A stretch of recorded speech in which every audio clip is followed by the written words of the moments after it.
Bonjour les amis, bienvenue sur la chaîne Rétroviseur. Nous allons voir aujourd'hui comment acheter correctement un bulldog ou une arme de collection sans se faire arnaquer par des vendeurs sans scrupules. Alors les amis, on va commencer par le point le plus important, hein, c'est le choix.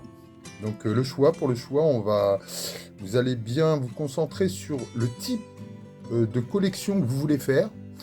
Parce que c'est important, il ne faut pas se disperser, il ne faut pas s'éparpiller et choisir n'importe quoi. Là, je vous présente donc un revolver français qui est un 1892, qui est en excellent état. Vous pouvez partir sur des collections comme les bulldogs. Moi, je collectionne énormément de bulldogs. Ou alors, vous pouvez aussi collectionner ce type d'armes, des Smith et Wesson, ou même des Colt, comme ça. Il y a toutes sortes d'armes en catégorie D. Il faut toujours les choisir en excellent état. C'est très important. Donc, vous avez la première chose que vous allez faire, c'est choisir le type de collection et d'armes que vous allez collectionner, parce qu'il ne faut pas s'éparpiller, ça coûte très cher. On fait beaucoup d'erreurs au départ, et donc il faut bien se concentrer sur ce qu'on veut collectionner pour ne pas se faire arnaquer et dépenser de l'argent bêtement et se retrouver avec des trucs qui vous servent à rien et donc vous n'êtes pas forcément passionné par la suite. Alors bien sûr, il faut savoir où trouver ces petits revolvers, ces petites armes de catégorie D. En vente libre au plus de 18 ans sur présentation de pièces d'identité. Il y a différents sites et différents armuriers qui vendent ce type de revolver. Donc je vais vous donner les liens pour vous informer et pour bien choisir vos revolvers de collection. Alors chers amis, la prochaine étape, donc le budget. Bah là ça dépend de ce qu'on a dans la poche. Alors, il faut bien choisir son arme et pas se faire arnaquer, parce que ça coûte un peu cher quand même. Alors, en numéro 4, hein, c'est l'état. L'état mécanique. Il faut que votre arme soit en état de fonctionnement, que vous n'ayez pas à la réparer en achetant des ressorts et autres qui coûtent une fortune. Et sans avoir en plus les connaissances, ce serait compliqué, surtout pour les ressorts de doigts de détente et autres. Donc, je vous conseille d'acheter une arme en bon état. Vérifiez vous-même, ou si c'est par internet, demandez beaucoup de précision aux vendeurs. C'est normal, vous dépensez votre argent, il faut que vous en ayez pour votre argent. Alors en numéro 5, une chose très très importante, le canon. Le canon, il faut qu'il soit en bon état, avec de belles rayures bien franches et marquées. Si ce n'est pas le cas et que vous voulez tirer avec, vous n'aurez aucune précision et puis ça peut être dangereux. Donc je vous conseille de faire une demande au vendeur, de mettre des photos de l'état du canon en ligne. Comme ça, vous aurez une idée de ce que vous achetez vraiment. C'est l'âme de l'arme. C'est très très important d'avoir un canon en bon état pour tirer. Alors on a vu la mécanique. On sait qu'on a acheté une arme qui fonctionne. On a vu le canon. Maintenant, on va regarder des points importants d'une arme de collection. Alors, un point qui est important, c'est le jeu, tout simplement. Comme c'est un revolver, il a un barillet, voilà. Donc, le barillet, il ne faut pas qu'il ait du jeu. Alors, quand il a, sur certains modèles, un peu de jeu comme ça, il faut vérifier qu'à l'abattu, il n'est pas de jeu. Comment on fait? On arme le chien, on tire et on vérifie. Et là, vous voyez, il n'y a aucun jeu. Cette arme est en excellent état. Elle est quasiment neuve. Voilà, vous relâchez le chien et vous voyez, il y a un petit peu de jeu. C'est pas grave. Voilà. Le deuxième point, ça va être l'entrefer. Donc ici, vous avez un espace, je vais me rapprocher, entre le barillet et le canon. C'est l'entrefer. Là, on voit bien qu'il y a un espace. Cet espace, il ne faut pas qu'il excède 1 mm. Pourquoi? Parce que quand vous allez tirer, la poudre va va se disperser, la pression va se disperser entre le canon et le barillet. Si l'entrefer est trop grand, ça peut créer une explosion de l'arme, la destruction de votre arme. Donc, il est important de vérifier avec des cales que votre entrefer est bien. Vous le voyez de toute façon quand vous l'achetez, hein, vous voyez directement, si vous voyez un espace anormal, c'est non, hein, on n'achète pas. Ou alors on achète pour mettre sur le mur ou sur la vitrine, mais voilà, c'est pas une arme qui pourrait être utilisée. Alors, le point numéro 7, c'est les pièges. Il faut faire attention à ce qu'on achète. Il ne faut pas se précipiter.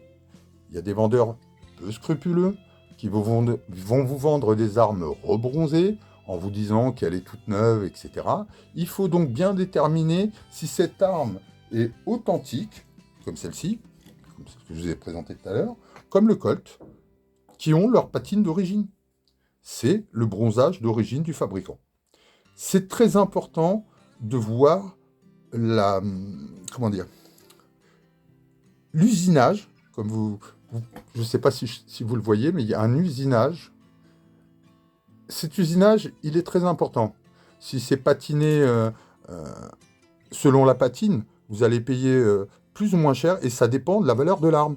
Donc il faut bien regarder l'état de la patine pour savoir si elle a été trafiquée ou pas, si elle est d'origine ou pas. C'est très très important, c'est la valeur, je dirais, historique de l'arme. Elle n'a pas été retouchée, pas rebronzée, comme j'ai eu affaire à des vendeurs peu scrupuleux qui